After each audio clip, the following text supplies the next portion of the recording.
welcome everybody to the Disciples Toolbox this evening. It's the last one of the year. How can it be the last one already of 2024? The year has just flown by, and we've been really enjoying learning about Community of Christ's mission initiatives this year, and especially about having young people in the church from all over the globe presenting. And we're really, really happy to have somebody who represents the European church as well with us tonight. Zach Weaver-Shojaie is with us. He's from Manchester in the United Kingdom. I got to know Zach by serving on the World Church Human Rights team in the last conference session together. So we were on the same team and got to know each other a little bit better that way. He came immediately to mind when I was thinking about mission initiatives, and especially this one this evening. So I know he's going to introduce himself further, but I want to turn the time over to Zach and thank Zach so much for preparing and being with us this evening. Thank you, Michael, but firstly for such a kind introduction, but secondly for the added pressure of closing out the season of Disciples Toolbox. Mhm. Um, as Michael said, he and I have known each other for about 6 years now, and ever since we first crossed paths as the duality in the human rights team, we were able to establish a bond that's made me very grateful to be asked to be here today. And I'm grateful to each of you for taking the time out of your day to hear what I may have to say. I'm going to just share my screen now in the hope that it allows um, as in my computer allows and doesn't throw up any um, hiccups, but Michael will be my guide as to whether anything has gone wrong. Um, that should be showing now. Michael, is that it? All okay. That's correct. Yes, thank you, Great. Zach. Thanks so much. I like to begin any sort of discussion with a synopsis of what comes ahead. And so today is no exception. I've broken what I hope to share with you into four brief sections. Firstly, a bit about me. Secondly, of course, the mission initiatives more generally, crossing those over with the human rights team, and finally, focusing, of course, on the headline initiative of abolishing poverty and ending suffering with a deliberate, I should add, question mark added to it. But before I begin, I'd like to share a slight story that I think will help set the context by which I came across the church and the prism through which I see the mission initiative. Obviously, I'm on the different side of the world to many of you. By trade or for my day-to-day life, I'm a solicitor, which is the equivalent, I think, of a lawyer in America. There's a few differences, but the substance is the same. We're not bad people, I assure you. And I grew up in a place called Denton, which is just outside Manchester. Manchester, probably quite well known now. Denton, you will have never heard of. I know there's a Denton in Texas that may spring to mind, but it's nothing like that. Denton's a relatively deprived area, about 20 minutes outside of central Manchester. And it's a part of the country that's really gained a lot of injection of fuel and by a football club called Manchester City that people may have heard of. That's in East Manchester, an area of regeneration. So I grew up there, well, was born there just over 35 years ago. And 30 years down the line, I ended up on the World Church Human Rights team. But of course, quite a lot changed in those different parts of my life. Many of you will know that Community of Christ itself is blessed with a rich history going back to 1860. And actually, if we were to sit and look through a family tree of the various generations involved with the church, we may find that there are families that go quite far back into that 164-year history. Wouldn't be the case for the Weaver-Shojaie family tree, not least because it doesn't actually branch upwards at all. There is no Weaver-Shojaie above me. There is Weaver, whose roots are in Denton in Manchester, and there is Shojaie, whose family roots are in Iran, and which left Iran in 1976, so just before the Iranian or the Islamic Revolution, as we call it. And whilst it's the case that those two lives intertwined for a few years, mum and dad got divorced, and the takeaway was that my brother and I grew up with my mum in Denton, although I, to this day, thankfully, still remain close to my dad. And I don't know about you guys, but when you're young, you think that life is normal. And whatever you do as a child is normal because you have no comparison. It's only really when you grow up that you start to see the contradictions between what you think normal life would be and what your life actually was. And to me, that really came out of the fore when I was in, we call it secondary school. I think it would be called high school, if my translation is working. And as I was growing up with my brother, my mum was a single parent, and so she would work throughout the day on a relatively poor paying job and then go to class in the evening to try and gain a degree to become a social worker. And that would make her the first member of our family to become someone with a degree and to be able to be a social worker and therefore give back to the local community. And what happened is that following years of striving to do that in her spare time, starting early, working late, and either coming home at midnight or not coming home at all and just staying overnight at work, she finally um, obtained her degree. I'll just pause for Melissa to join. Um, she obtained her degree and she got a job with the local authority as a social worker as intended, and everything was great.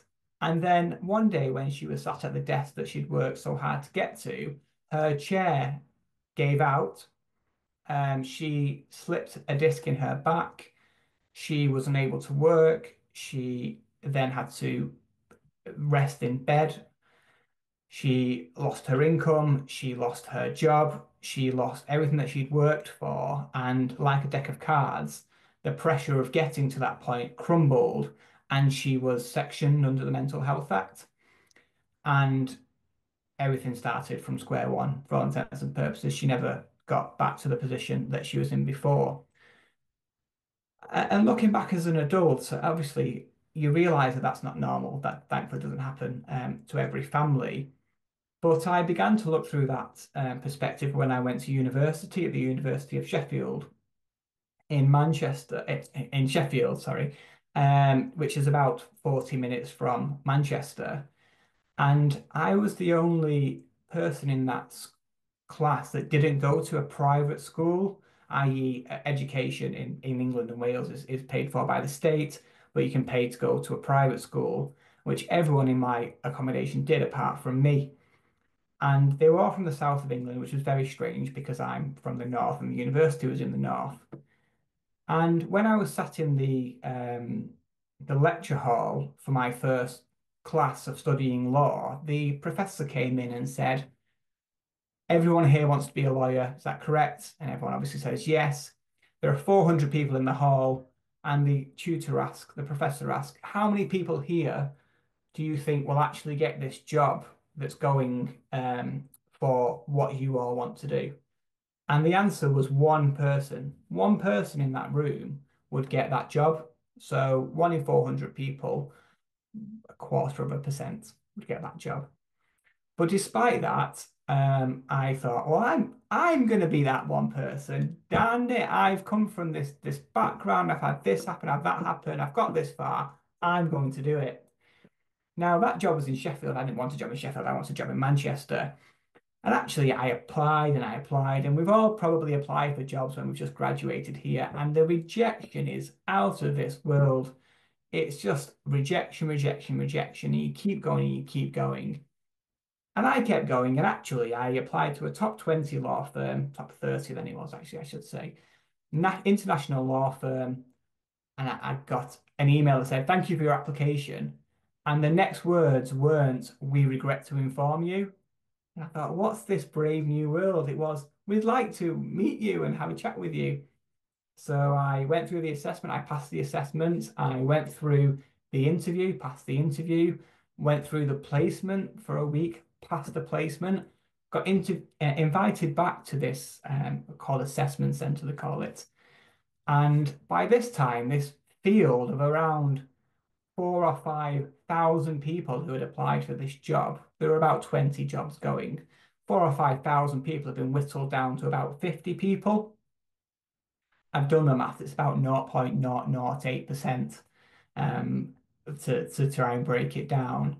And I thought, this is going great. This could actually happen. Surely, after all this work and all this hardship and mum falling and having to try and start again and all the difficulties, I was going to make it. So I rocked up on this July morning in 2011, and I thought, I'm going to make this. Surely I was going to make it. And I didn't make it. I walked up to this brand new glass office in Manchester Central, surrounded by my competition studying brand new designer suits, expensive accessories. And I stood there in this budget suit bought off the rack with a lent tie. And the glass building almost moved to mirrors to reflect me stood on the top of this building in the financial district of town thinking, what on earth are you doing here? Why are you stood here? You're from this place down the road where deprivation rules and people just leave school and go and get a job straight away. You don't belong here. And this doubt overcame me. This feeling that I didn't belong overcame me. And so every thought that I had that morning, I doubted myself. I could no longer deliver to the partners as I'd spent the last 20 years of my life doing to teachers and other people. I couldn't take control of the situation because I thought that these people were better than me. And every step that I took or every word that I spoke in my head was a mistake, and that manifested itself because obviously, whether you think you can do something or you can't do something, you're right. If you think you can't do something, you're not going to do it. And the rejection came, and all of a sudden in 2011, it was 2004 again, and these steps of working so far that my mum had done and finding themselves back at the bottom of the ladder had repeated itself. History repeated itself, and the self doubt came back to the fore. And to a degree, that doubt has always remained. The feeling of not belonging, mixed race person, divorced family, adults who've just had this unique upbringing by all accounts. Well, at least that's how it's seen. But then in 2018, I was invited to something called IYF, which I'm guessing everyone on this Zoom call will know, and Spectacular, which obviously goes hand in hand. And we went with the young adults, people who were the same sort of age as I was when mum had her accident. And as though history would repeat itself, we we had this artificial goal. So it wasn't the case of a major serious issue or a goal in life, but the goal of the men, or the boys, I should say, was to beat everyone at the football. Oh, sorry, at the soccer, sorry. Beat everyone at the soccer. And to do that, we had to beat a team of the Tahitians who always won. And still always win, actually. I don't think it'll ever change. And we played them once for the first time in this group, and we actually beat them. It was amazing. It was such a good outcome. But we had to play them again in the final. And in the final, we had a metaphor. We had the metaphor for we've done all this work. We've got through all the challenges. We're at the last stage now. All we need to do is keep on doing what we're doing, and we're going to make it. And obviously, this is against the background of what's happened twice in events I've told. And did we win the football? No, we got absolutely battered. Absolutely battered. We lost 5-0, which in football terms is like a big score. But I stood on the sidelines and I was singing to a football song that the England players will know, just to have fun. And Callum, one of our, in fact, he'd come from Denton with me, funnily enough, turned to me and shouted out and shouted, "Shut up! Stop singing! Don't you know we're losing?" And I kept singing. And afterwards, the Tahitian players came over with necklaces made out of shells that they make in their home country. And they gave them to each of the players who reflected. And all of a sudden, they weren't angry anymore. They were uh, reflective. And we stood in a circle and we all linked arms. And I said to them, winning's not what this is about. This, pointing to the necklace, this is what this all is all about. And obviously, as a member of staff, you have a priority. But in my own time, I reflected on that and thought, my transformation is almost complete here. I can see what's important to take from these lessons. It's not a case of seeing defeat, it's about seeing what's there. And it was just after this that I joined the human rights team where I met Michael. And I was terrified. I was thinking, why, why have I been invited to this human rights team? Why would anybody listen to me? And for a moment, I was back in that room in 2011 with all these partners and all these well-established lawyers. But something occurred to me then that didn't occur to me in 2011, which is you've been invited to be here. We want you to be here.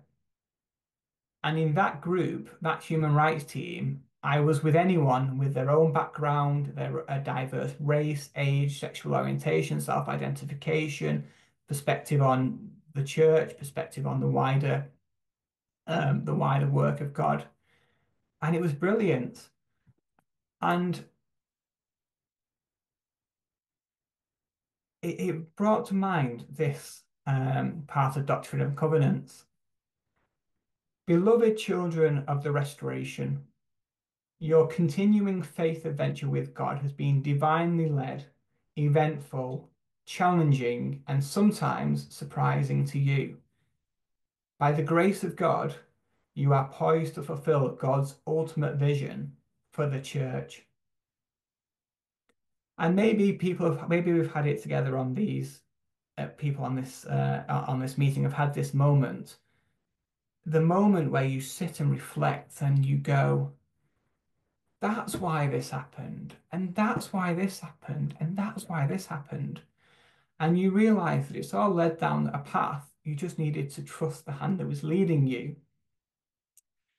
And so I come today looking back through the mission initiatives as that man who's now come through that journey. But of course, not everyone will. People will be at different stages of that journey. But I find that looking through that experience helps me pause when I see the mission initiatives. Because if one looks through each of the mission initiatives, we have invite people to Christ.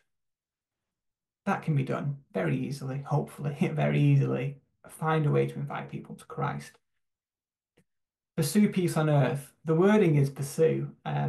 As a lawyer, I put a lot of weight on wordings, and we sort of get told never promise anything. You can do what you can do, but you can't promise anything. But I could promise to pursue peace on earth. I could promise to pursue it. I might not achieve it, but I can promise to pursue it. I can commit to developing disciples to serve. I can do my part. I can try. I can be the part of the journey. I can experience congregations in mission. Absolutely. I'm blessed to be able to do that. It's a two-way street. Abolish poverty, end suffering. That's a big challenge. That it doesn't have try to abolish poverty, try and end suffering. It's abolish poverty and end suffering. How does a single member of the church respond to that? to that initiative. And I think the best way to respond to it is to reflect at first in oneself. And I come back to doctrine and covenants.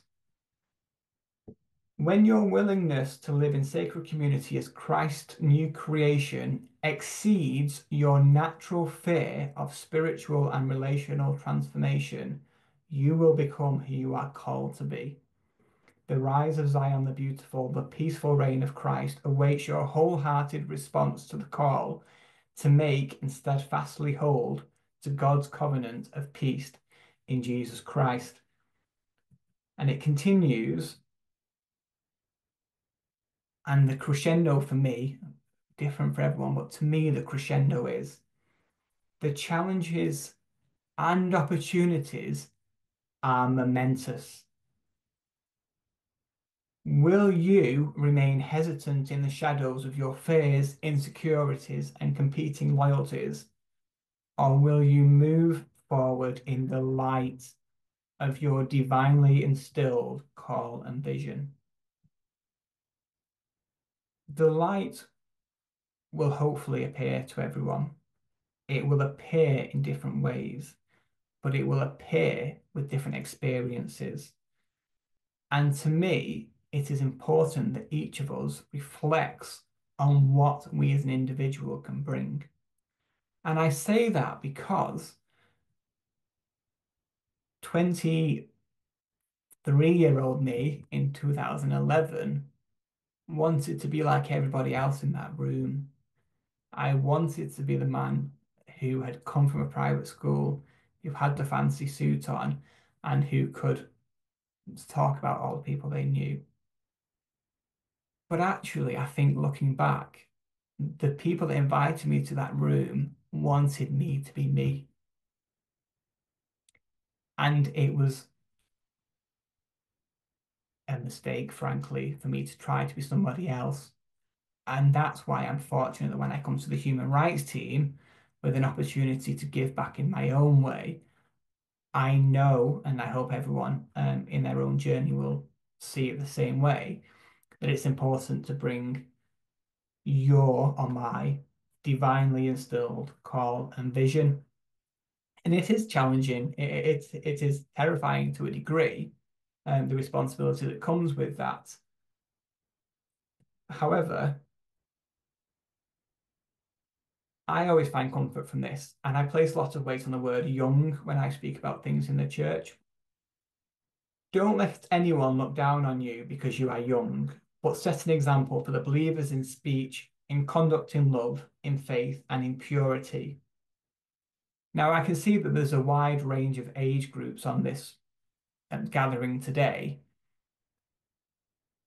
Everyone young at heart, I'm sure.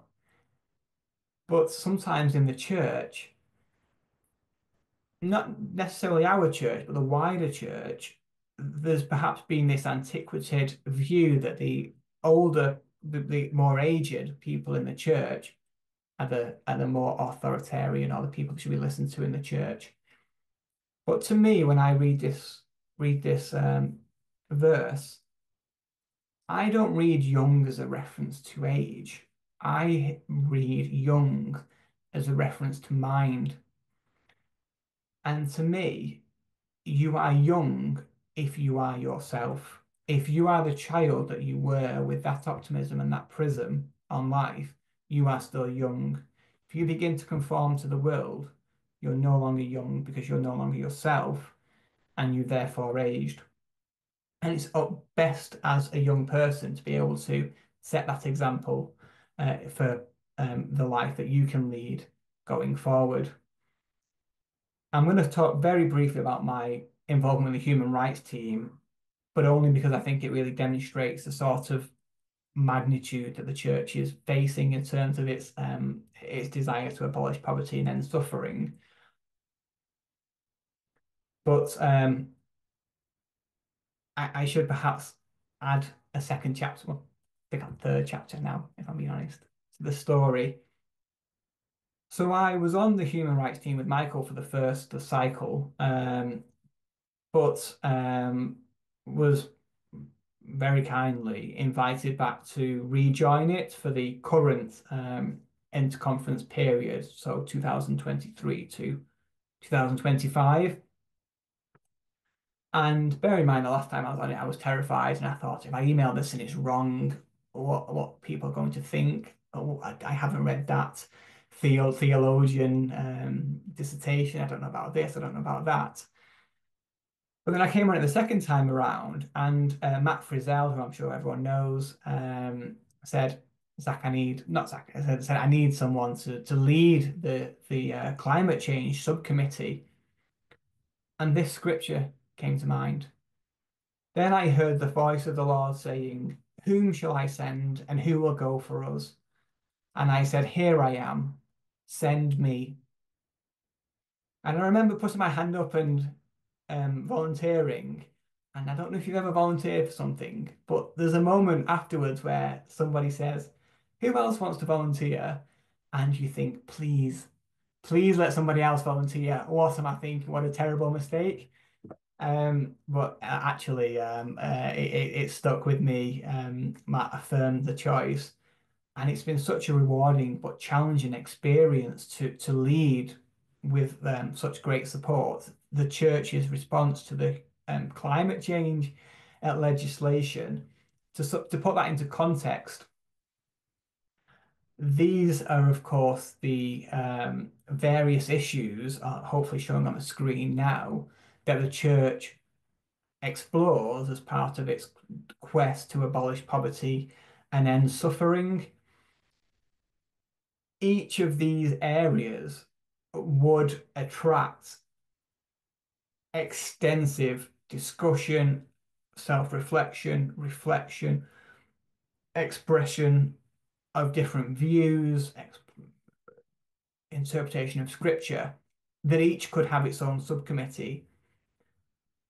The climate emergency resolution has recently been passed, and I'm not sure if anyone's had a chance to read the proposed legislation, but as a bit of a spoiler alert, we put our hands up and say, we can't deal with this within 3 years. What we need to do is um, put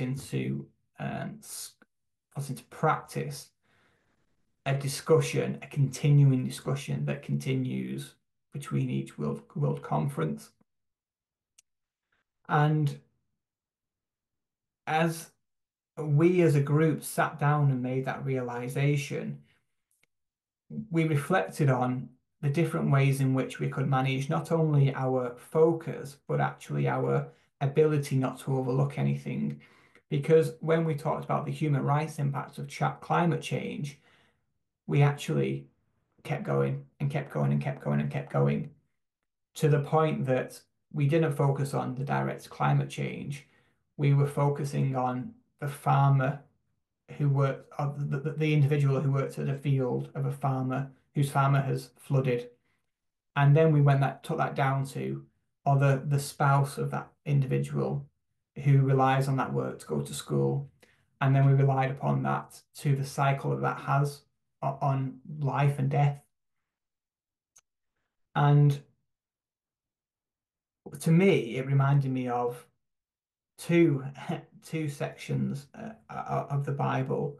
The first one, Psalm 10, verse 1. Why, Lord, do you stand far off? Why do you hide yourself in times of trouble? I think it's easy to have that belief, but I think we each have had that thought at some point. But actually, I was reminded of Daniel, and to me, and everyone's view may vary, but Daniel always stands out to me because he has these visions and he sees things that no one else can see. And to me, he's very special and blessed to have those visions and to be able to interpret dreams and such. But to Daniel in chapter 9, he's the reverse, the roles are sort of reversed. And he begs God, he pleads to God. And that reflection really shows a two-way street that no matter how blessed you may be as a child and how much you may have, you are going to need to ask for support at some point. And we have that support in the church, whether it's directly or indirectly, as in with those we see day to day or with those we can reach out to, such as the ways we are reaching out today. And I think we're blessed in Community of Christ to have it two ways because we don't just have someone being able to tell us what we can't see, sorry, what we can see or what we should see. We have people telling us what we're not seeing and what we should be seeing. Because I think often when we have this goal of abolishing poverty and ending suffering, there's a temptation to fall into the trap of, well, what you see is all there is. And so the scope of the work to be done or the challenges that lie ahead can easily be missed. For example, with the climate change subcommittee, we actually went back to the wider group, the human rights team, and said, we need to widen the scope of this because we're not doing a service to all we should be doing a service to. And of course, that's something that is to be expanded in the report that's well, due to be presented in May next year. Um, I'm going to come back to another story, and I've cheated a bit because you'll probably picked up. There are only four things on this agenda when I first presented it, but there's a final story. But it's a short one, but I think it really speaks to the uh, the message that I'm putting across when I portray how I see the the challenge of this mission initiative to abolish poverty and end suffering. And the story that always comes to mind is of a young a child or an adult or whoever you can relate to the most, who's lost in this forest, and a pitch black forest, and it's raining, and they're sheltering for cover, can't see where they're going, hungry, starving, looking around and finding nothing. They stumble, they fall, they see all sorts of things they don't want to see. And after a long time, they find themselves unable to go on. And they lie down and resign. They beg for guidance, but resign themselves to where they are. And something tells them, just keep going for a little bit longer. You've got this fight in you. And they go in, and all of a sudden they see a cabin in the distance. It's got a little light on. And they walk and they crawl to this cabin and they see that the lights are on. There seems to be somebody in there. Get under the cover and they knock on the door. And the door's opened and it inside it's filled with individuals laughing, singing, welcoming in this individual, worried that they've been in the cold, in the wet, in the dark, they're not eaten, they're hungry. And the individual comes in and they eat some bread and they share in a drink and they're merry and they share what's happened with everyone they're with. And the next morning, everyone goes to sleep in a nice warm bed and it's over. The challenge that they've had is over. And the next morning, everyone in the cabin wakes up, um, and the the the individual that found the cabin and was welcomed in the night before has gone back outside, and everyone's going, where have they gone? Where's this person gone? It's raining outside. Thinking, what are they doing? And one of the members of the congregation turns to someone and goes, "Why would why would that person who spent so long in the darkness and hungry and wet and cold looking for shelter go back out into the darkness?" And the person next to them responds by saying, "Because they know where the light is." And that's always stuck with me because yes, we have an opportunity to serve, but we also have our own challenges and our own travails that give us opportunity to meet people who've had the same things and to try and demonstrate that it can be overcome. And if there's one takeaway I were to give during this that's embodied in the scripture I've shared already, it is that we're not sat here by coincidence. We're not sat here as strangers. We're sat far away, but we're actually close together. And we have an opportunity, especially with the work that, for example, Michael's doing, or the other initiatives to bring the church together from a distance as well, to use the opportunities that we have. And by persevering our own way, yes, to abolish poverty and to end suffering is a gargantuan task, and it's going to need a lot of reflection and have a lot of challenges. But as a church, we can do that. And that's why it's a mission initiative that has such challenging parts, but challenging parts that we can overcome with our experiences together. And that's the message I wanted to share today, Michael. Thank you so much, Zach. Also, so meaningful in so many ways. I continue just to think through the scriptures you've been sharing and the experiences you've been sharing too. Maybe this is a good time for us to open up to our guests this evening. If you have any questions for Zach, or if you have a comment that you'd like to make or share with the group, please feel free to come off of your mute and do so. Paul, go ahead. Paul, go ahead. Go ahead.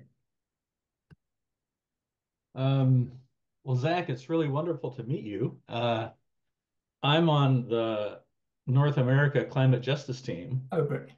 and last Sunday we had a webinar on the three climate-related resolutions, and so we invited a member of each team. So Jim Ash, um, who I found out was at Graceland the same time I was, 50 years ago, but you were talking about that generational thing. But yeah, he really he presented the human rights uh, team's resolution to the webinar, and he did a great job, and it just reinforces the climate and the human rights. It's all so intertwined. Um, you know, we can talk about climate change, and it seems so sterile. But when you look at what it's doing and how many people are suffering now, and if for those of you who haven't read those, essentially there's no, if you're a climate refugee, you're in limbo. There's no status for you. It's an unrecognized condition. So if you're a war refugee from violence, there's mechanisms, there's refugee camps, there's programs designed, not that they're great programs, but there's programs designed on the international legal level to address the plight of those people. But if you're a climate refugee, you have no standing whatsoever, unless you're fortunate enough to be a climate refugee fleeing from a war zone, which sounds bizarre to say that. But if you're fleeing simply because there's no water anymore, or there's too much water, you're in limbo. You're in Never Land. And you know, the call is for the church to support um, defining and giving legal status to that condition. So if anyone hasn't seen that, you can see that webinar um, on the um, climate justice team's website, and it gives a little review of each of the three climate resolutions. So anyway, hats off to you for working on that very, very necessary resolution. The church needs to stay involved in the climate issue. Thank you, Paul. It's a really surprising number. We're talking literally billions of people affected by climate change. And really, from my research at least, it can be split into three tranches of responses. And through a prism of the countries that are leading the work on climate change are those who need to lead the work on climate change recognition. So your African countries are taking the initiative, and it's really unfortunate that the countries with more the ones that would be typically traditionally identified as more first world countries are somewhat lagging behind. That's changed quite a bit in the past few years because the EU is quite hot on it at the moment. So they're trying to pass quite a few, take many steps on it. But it's a shame because you have different parts of the world impacting different parts of the world. And so what it really calls for is a unified response. However, we're going backwards in many regards to try and respond to it in that way. And one thing I learned from speaking to Jim is that the human rights team, I think it's fair to say, is quite North American centric. It's not a deliberate thing. It's the way that it happens with the church's headquarters being in Missouri. But we had this discussion last time, actually, not to go down the political route, but I was explaining to my brother in England what we were doing on a meeting for the human rights team, and we said this is what we want to happen, this is what we want to be done in May next year, and he said, "Well, isn't that really? It's really interesting that you're trying to do all these things just before an election, and the result of that election is probably going to decide a monumental direction shift of one way or another for how North America responds to that." And it just shows that against all the challenges that the world has had for decades that have led us to this point, rather than standing there and saying, this is the problem, people are muddying the waters and saying, what problem? It's really interesting to me in my nation of Italy that we live in a region of the world that is shifting very quickly with climate change. We see desertization happening in Sicily and southern parts of our country. I just was reading an article that Sicily is starting to grow mangoes and avocados successfully, which has never happened. You need a more tropical climate.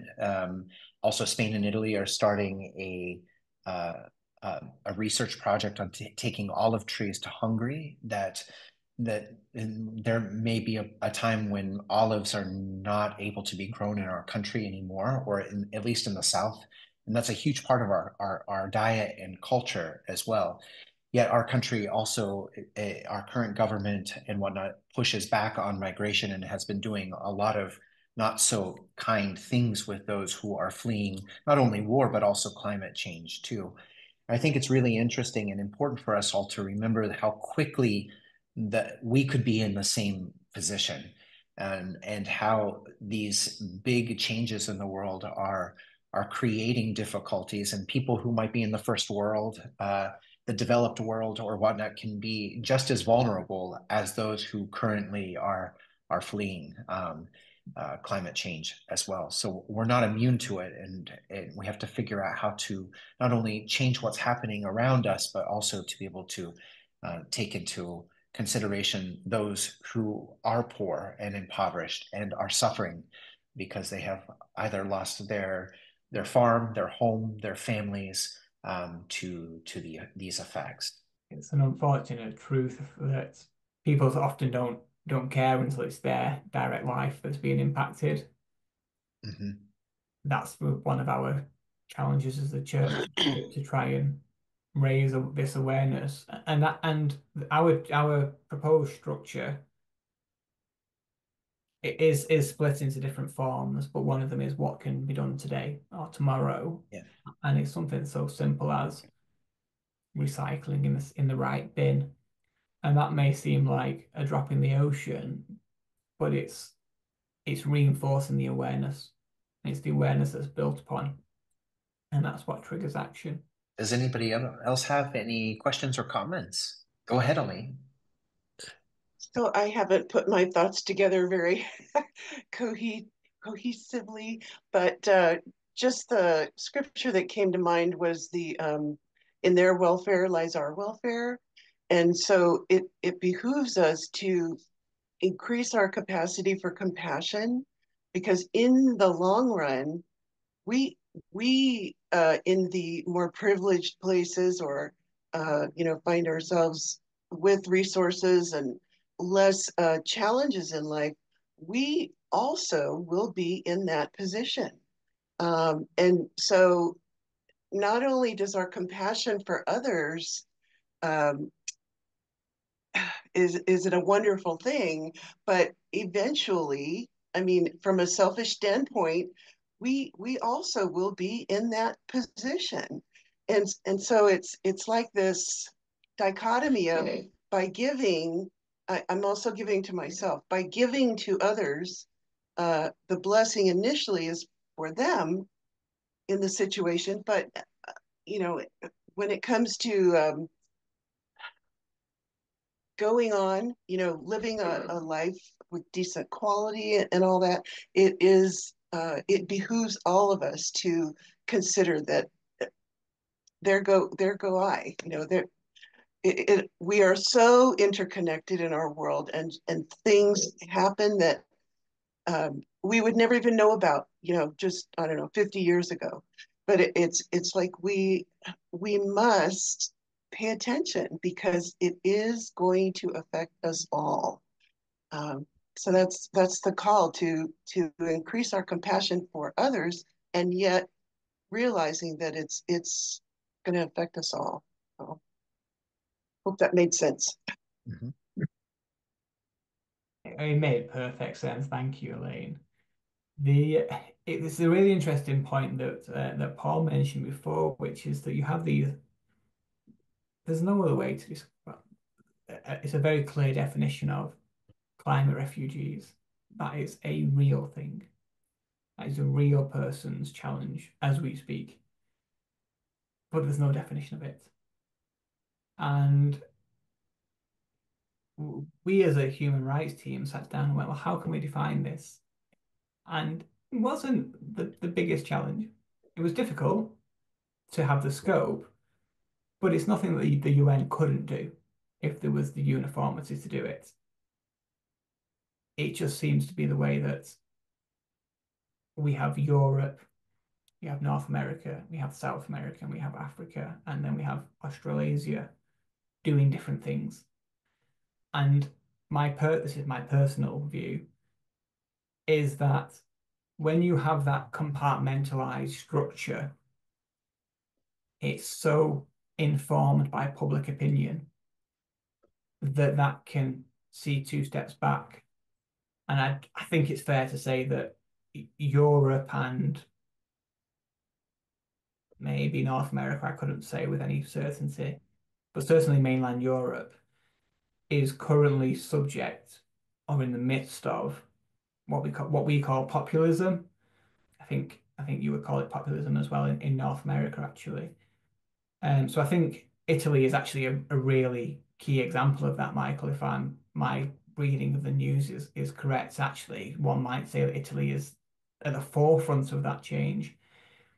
And it's quite unnerving, because we sort of sit here and go, well, when we had the Paris Accord, was that as good as we're going to get? Have we just gone backwards from there? And this notion of human advancement has sort of faded away. There's no longer the view of, well, next year will be better. We now think, well, will next year be worse? I would like to make 3 comments which may or may not be connected. Paul, the link that you put on the chat box, is that for the 3 presentations that were made this past webinar?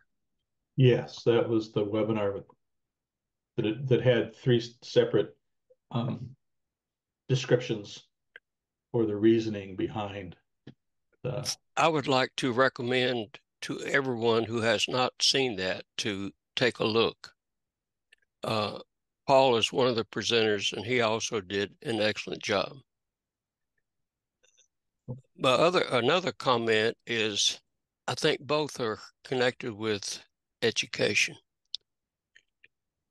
With climate change occurring, the effects of climate change occurring so fast, I think we're all going to become more educated about the effects much quicker than we ever anticipated because of the speed with which things are occurring. And lastly, Zach, I don't want to embarrass you, but I noticed in your story that you were responsive to what I consider to be the guidance of the Holy Spirit. Your maturation over your time of wondering why things didn't turn out the way they should from your perspective came to fruition when you became aware. There are many different ways or perspectives in viewing things.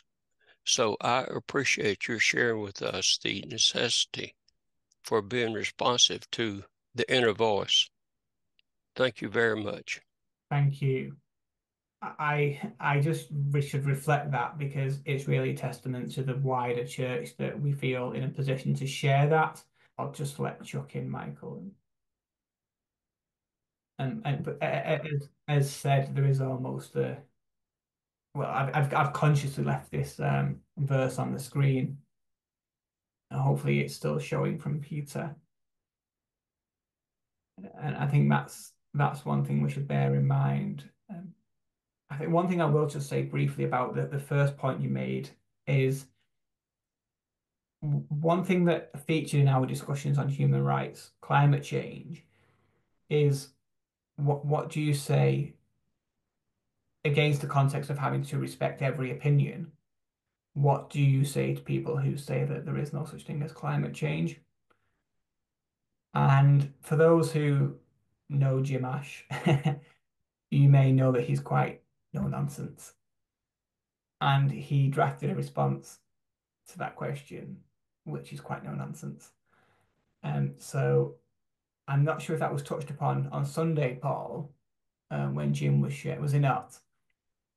But insofar as it may be wondered whether we have grappled with that question as a committee, I can tell you that we certainly have, and we've decided how to respond to it.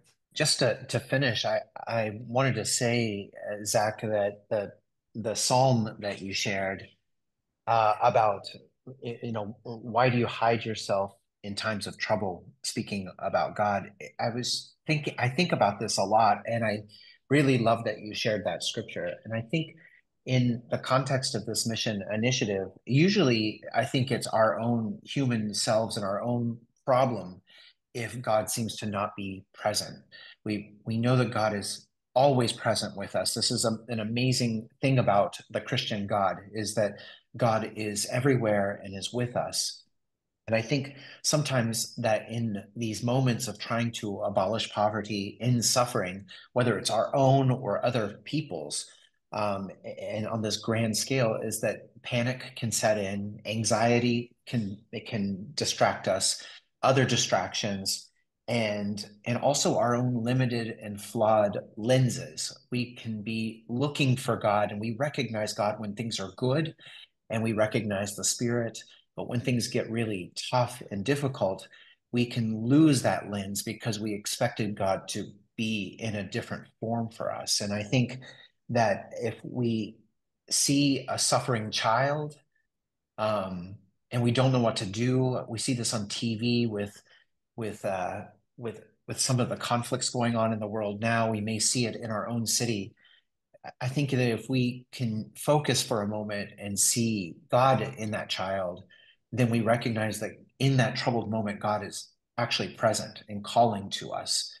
And whether that's the smallness of ourselves as humans and the awesomeness of nature, whether that's a beautiful sunset or if that is a tornado or a hurricane coming down on us, God is present. And and also being in the place where we see great power as well. And I think that it always just kind of it creates this opportunity for us to be expanded. And even if it's dark, we look for that light that you were telling us about in that story.